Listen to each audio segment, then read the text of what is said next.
ರಾಜ್ಯದಲ್ಲಿ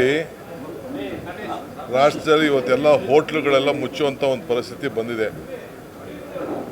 ಸೀಮೆಣ್ಣೆ stove, electric stove, ಸೌದೆ ಹುಡುಕುವಂಥ ಕಾಲ ಬಂದಿದೆ.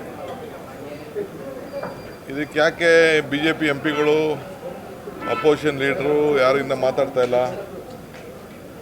ಈ ದೇಶದಲ್ಲಿ ಇಂಥ ಒಂದು ದೊಡ್ಡ ಸಮಸ್ಯೆ ಬಂದಿದೆ. ರಾಷ್ಟ್ರದಲ್ಲೂ ಕೂಡ ಪಾರ್ಲಿಮೆಂಟಲ್ಲಿ ಇದ್ರ ಬಗ್ಗೆ ಉತ್ತರವನ್ನು ಕೊಡಬೇಕಾಗಿದೆ, ಚರ್ಚೆ ಕೂಡ ಮಾಡಬೇಕಾಗಿದೆ. ಸೊ ಅದಕ್ಕೆ ಎಲ್ಲ ಪಾಪ ಜನ ಕೇಳ್ತಾ ಇದ್ದಾರೆ ಏನು ನಮ್ಮ ಅಡುಗೆ ಪರಿಸ್ಥಿತಿ ಏನು ಅಂತ. ಆಮೇಲೆ ಒಂದು ತಿಂಗಳು ನಾವು ಇದನ್ನು ಸ್ಟಾಕ್ ಇಡೋಂಥ ಒಂದು ಅವಕಾಶ ಇತ್ತು, ಅದೆಲ್ಲ ಕೂಡ ಈಗ ಕಡಿಮೆ ಆಗಿದೆ ಅಂತೇಳಿ ರಿಪೋರ್ಟ್ಸ್ ಎಲ್ಲ ಬರ್ತಾಯಿದೆ. ಸೊ ಕೂಡಲೇ ಸೆಂಟ್ರಲ್ ಗೌರ್ಮೆಂಟು ಇದ್ರ ಬಗ್ಗೆ ಸಾರ್ಟ್ಔಟ್ ಮಾಡಬೇಕು.